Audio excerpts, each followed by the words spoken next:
Hi there, I'm Drew Badger, the world's #1 English fluency guide, and it is a pleasure to welcome you to another advanced listening practice lesson.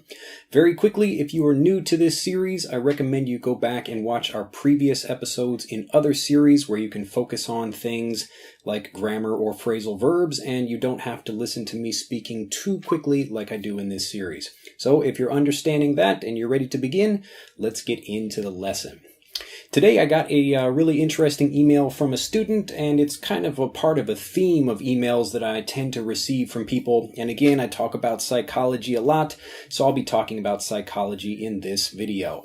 Well, the mail was talking about how this learner, she's really enjoying Master English Conversation, so I was happy to hear that. But one thing I was not so happy to hear about is that when she was younger, she heard that, if you had not learned English as a 2, 3, or 4-year-old child, then it's almost impossible to learn it as you get older. So this is what some experts have told people before.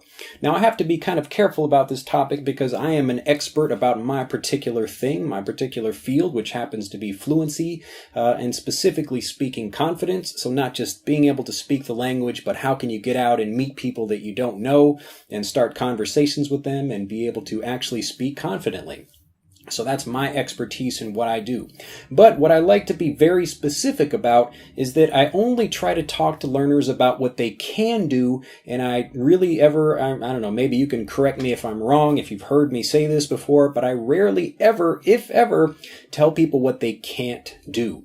Now, even though I think I may be pretty smart, I know I am not, the most, amazing genius on the planet. So I'm sure there are plenty of things I don't know. And even with learning English, I'm always trying to learn new things. Every day I spend, I don't know how many hours a day I spend working and developing new techniques and creating new courses and all kinds of things, because I know there's always more we can learn. And even, most of the progress that happens in life, it could be maybe what different companies produce, other things like that. But most of the companies that produce things, or most of the new products that are produced, or, new classes or new lessons or new techniques for learning, whatever those things are, most of them are small, slight additions or changes or slight improvements on things that are kind of already working pretty well. So that's why you see most new car commercials. It's, they're talking about a new sliding door that opens with the push of a button, or, some slightly larger amount of space in a car, something like that,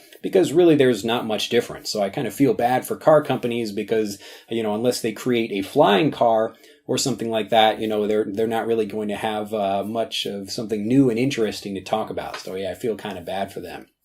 But talking about all these things about there's kind of a couple of different problems with this thing. Number one is that we see very clearly that the things you tell to children, so people that are very young, or even when you're just beginning to learn something. So even as an adult, let's say you're learning computer programming or something like that. If I tell you and you're, even 30 years old, I say, oh, you can't do this with a particular kind of code or something like that. Now, as soon as I tell you that, then your brain shuts off. You think, oh, okay, I don't have to think about that anymore because I know I can't do that particular thing. And that anytime you hear that word can't, it closes your mind off. And I believe I've talked about this before. I made another advanced listening practice lesson about this, where I was talking about the kind of language you should be using with your kids. So I was giving the example after I'd spoken with a friend of mine about, he actually just had his son. And so I have a daughter, and we were talking about how we'd be raising them. And we were talking about whether or not you should use curse words, so things like fuck and shit and other things like that in front of your children. And we both agreed, well, maybe it's not such a bad idea to use those things, but there's obviously worse things you could do. But the more important thing was not really saying anything like, oh, you can't do that, like especially we don't have enough money, so we're not able to afford this kind of thing, or something like that. So you're really not supposed to be, or at least in my opinion, or our opinion when we were discussing it, instead of thinking about what you can or can't do, you begin with how. Or you begin with kind of like what you want, and then the how comes from that. So you decide, okay, I'd really like to purchase that expensive car, and maybe I don't have enough money right now, but if I begin thinking about how I can purchase something and really focus on the thing that I want, the path to getting that thing makes itself available to me. So I really felt bad, and like I have to combat this combat. There are two pronunciations of this word. Combat is like the noun form of it where you're talking about battling things. And the verb form is to combat something. So if you have to fight against something, like in my case, I have to fight against the psychological foundation of learning that most students have. So they're thinking, well, my expert or my teacher or my parent or somebody told me that because I have learned in this way, that I can't do this other thing over here. Now, people argue with me, it's okay. I understand if people want to say, oh, well, this particular thing doesn't work for me, or this thing, like, we're not able to do that or something like that. But more often than not, the people that say you can't do something have already closed off their mind to believing that something can be done. So I wanted to talk kind of quickly about this and really open your own mind up to this, just to give you the idea that, number one, if you're not all powerful or all knowing, that there are probably many things you know about, but many more that you don't know about. So it kind of behooves you, this word to behoove, it like means that, you should do something. I'm kind of recommending it to you, but it behooves you to keep your mind open and to try listening to new things, even if they sound a little bit strange or weird, because this is how we learn. And I often have to talk about this because the way I teach people is quite a bit different from what people are normally used to when they're thinking about learning a language. Anyway, so getting back to this story about the student. So she was saying, yeah, like I enjoy the program, but it's been kind of a struggle for me thinking that I couldn't learn, even though I did well on tests, because I was thinking in my mind that, well, I guess it's not possible trying to learn the language as an adult in this way. And now she's seeing using the program and just continuing to practice. She's changed the way she's thought, and now that's going to really help her really learn things in a new way and actually start seeing a lot more progress. So it begins with the psychological open-mindedness to keep your mind open and be willing to try new things. And then that's where the progress comes from. So once you believe you can do something, or at least you're open to the possibility of it, that's when things start to take off. Now, there are lots of experts in things, and basically the way expertise happens is that you develop, you do something a long time and you begin to learn like really, really tiny things about that, that it's a good thing because it teaches you a lot about how to do something. So I know all these like very, very tiny things about fluency, and like I don't even talk about, like 1/10 of all the things I know about it just from having practiced it and learning about new things. And like I said before, that's what I spend my time doing. It's just like a passion of mine to help people learn, and I really enjoy this problem of how can we take all the people on the planet and help them get fluent if they want to. So anyway, thinking about that, the kind of problem with expertise is that when you think you're figuring something out one way, and then something new comes along, you're first like, well, we should reject that thing because I thought it's not something that could go into my mind like that. So even as an expert myself, I have to be very careful about that. And that's exactly why I don't say, oh, you can't do that. So if a learner comes to me and says, oh, like, I really enjoy your method, but maybe I learned something from some other thing, I say, fantastic.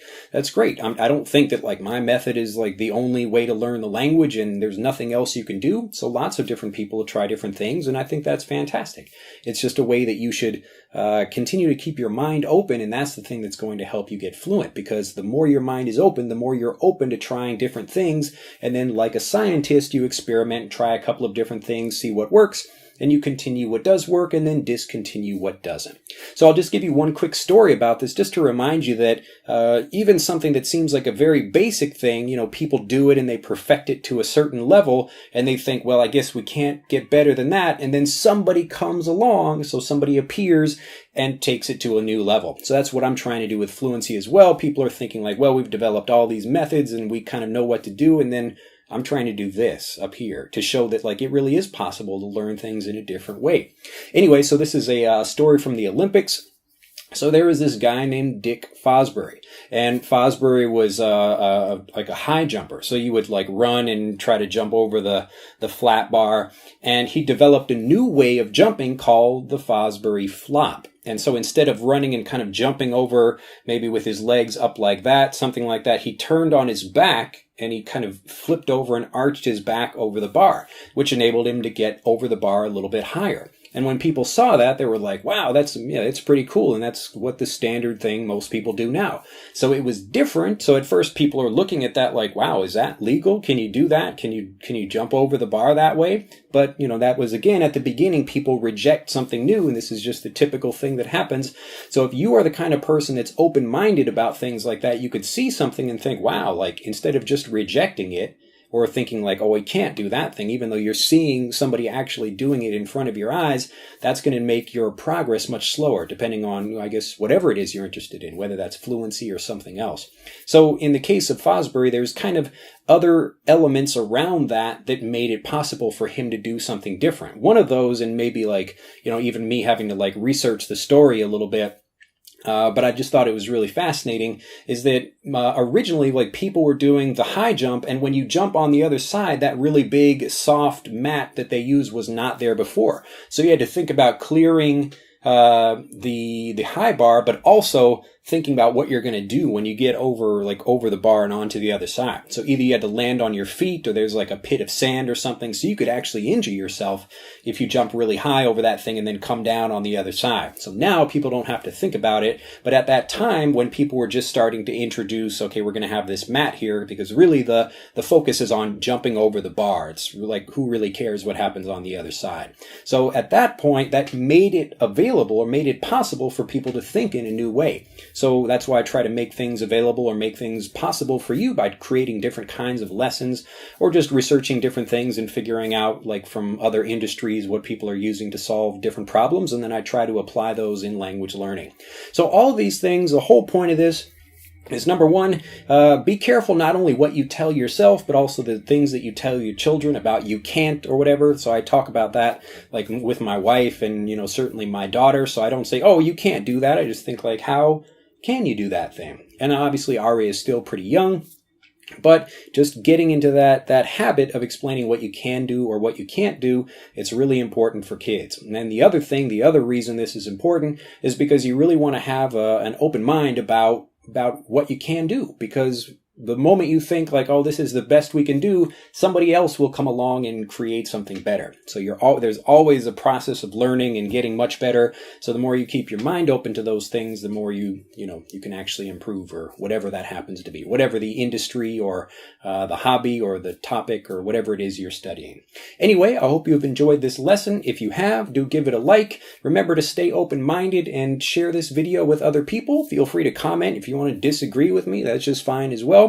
But, really think about what you can do as opposed to what you can't. So get out there, think about what's possible, and I will see you in the next video. If you are not already a subscriber of the YouTube channel right here, the EnglishAnyone.com YouTube channel, I highly recommend you become a subscriber. Also, I've never bothered to mention this before, but if you've watched this video the whole way through and you did not like the video, tell me why. I know it's easy to click the like button or to click the don't like button, but either way, if you did like this video, let me know why. And if you did not like this video, well, let me know why again. I think it'd be interesting to know, because we're also, like I'm always saying, trying to improve, trying to learn a little bit more each time, trying to do a little bit better each time. Anyway, have a fantastic day. I will get out of this heat. Woo! Getting sweaty over here. And I will see you in the next video. Bye-bye. To continue learning, click on the link in this video to download Speak English Naturally, our free guide to speaking and sounding like a native English speaker. The guide reveals the 3 most important kinds of conversational English you must learn if you want to sound native, and will help you experience instant improvement in your fluency and speaking confidence.